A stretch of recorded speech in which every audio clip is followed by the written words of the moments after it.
Video is by Abhishek Roni.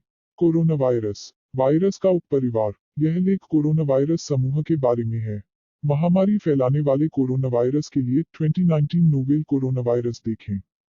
Corona virus कई प्रकार के विषाणुओं वायरस का एक समूह है जो स्तनधारियों और पक्षियों में रोग उत्पन्न करता है। यह आरएनए वायरस होते हैं। इनके कारण मानवों में श्वास तंत्र संक्रमण पैदा हो सकता है जिसकी गहनता हल्की जैसे सर्दी जुकाम से लेकर अति गंभीर जैसे मृत्यु तक हो सकती है। 1, 2, 3 गाय और सुअर में इनके कारण अतिसार हो सकता है जबकि इनके कारण मुर्गियों के ऊपरी श्वास तंत्र के रोग उत्पन्न हो सकते हैं। इनकी रोकथाम के लिए कोई टीका, वैक्सीन या विषाणुरोधी एंटीवायरल अभी उपलब्ध नहीं है और उपचार के लिए प्राणी की अपने प्रतिरक्षा प्रणाली पर निर्भर करता है। अभी तक रोग लक्षणों जैसे कि निर्जलीकरण या डिहाइड्रेशन, ज्वर आदि का उपचार किया जाता है ताकि संक्रमण से लड़ते हुए शरीर की शक्ति बनी रहे। Corona virus Coronaviruses O4 loss.jpg SARS-CoV-2 CDC23312.png 2019 nCoV variant का चित्र द्वारा प्रदर्शन।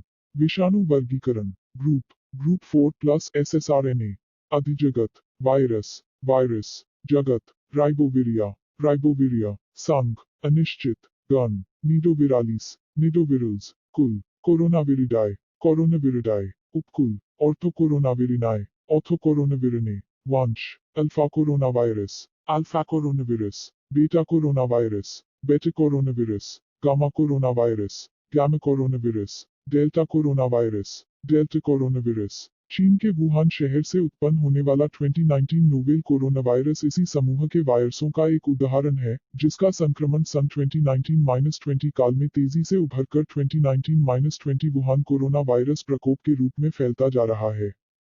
4, 5, 6 हाल ही में WHO ने इसका नाम कोविड-19 रखा। 7 नामोत्पत्ति लातीनी भाषा में कोरोना का अर्थ मुकुट होता है और इस वायरस के कणों के इर्द गिर्द उभरे हुए कांटे जैसे ढांचों से इलेक्ट्रॉन सूक्ष्मदर्शी में मुकुट जैसा आकार दिखता है जिस पर इसका नाम रखा गया था। सूर्य ग्रहण के समय चंद्रमा सूर्य को ढक लेता है तो चंद्रमा के चारों ओर किरण निकलती प्रतीत होती है, उसको भी कोरोना कहते हैं। SARS-CoV-2 novel corona virus. यह वायरस भी जानवरों से आया है।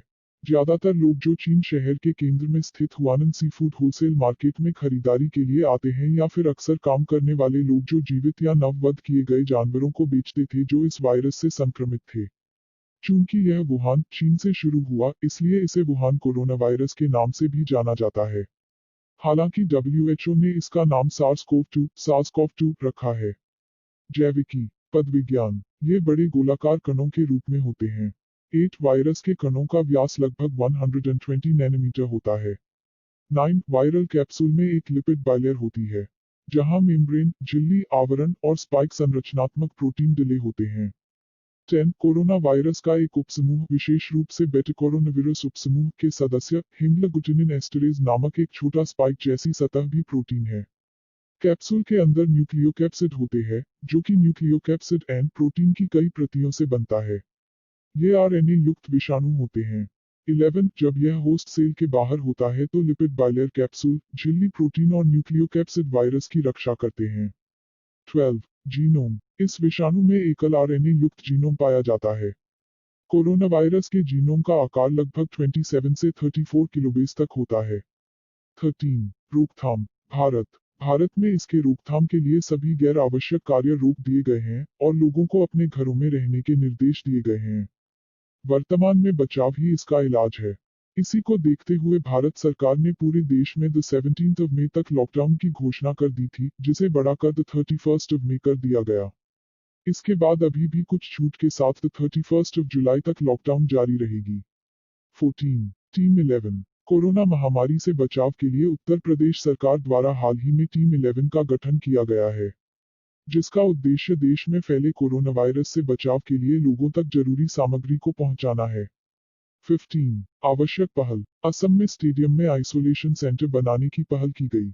चीन में बीमारी को रोकने के लिए हुबेई प्रांत के वुहान में 76 दिनों की बंदी रखी गई थी।